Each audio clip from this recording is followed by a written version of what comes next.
Hello, everybody. Welcome to today's devotion for March 22nd. Today's devotion is titled Next Step of Love. The Bible reading is from 1 John chapter 3, verses 16 to 18.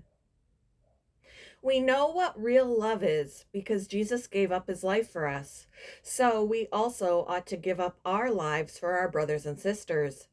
If someone has enough money to live well and sees a brother or sister in need but shows no compassion, how can God's love be in that person?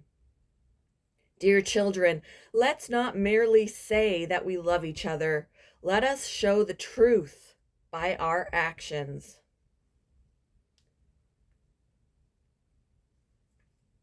What would cause someone to help a competitor? For a restaurant owner named Adolfo in Wisconsin, it was the opportunity to encourage other struggling local restaurant owners adapting to COVID regulations. Adolfo knew firsthand the challenges of operating a business during a pandemic. Encouraged by another local business's generosity, Adolfo spent his own money to purchase more than $2,000 in gift cards to give away to his customers to use at other restaurants in his community.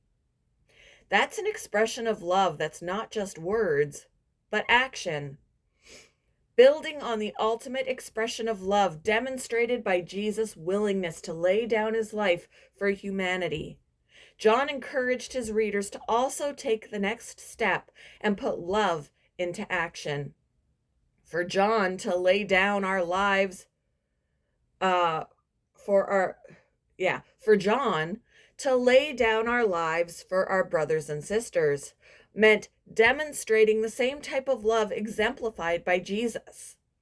And that would most often take the form of everyday practical actions, such as sharing material possessions. It wasn't enough to love with words. Love required sincere, meaningful actions. Putting love into action can be hard because it often requires personal sacrifice or disadvantaging ourselves for another person. Enabled by God's Spirit and remembering his lavish love for us, we can take the next step of love.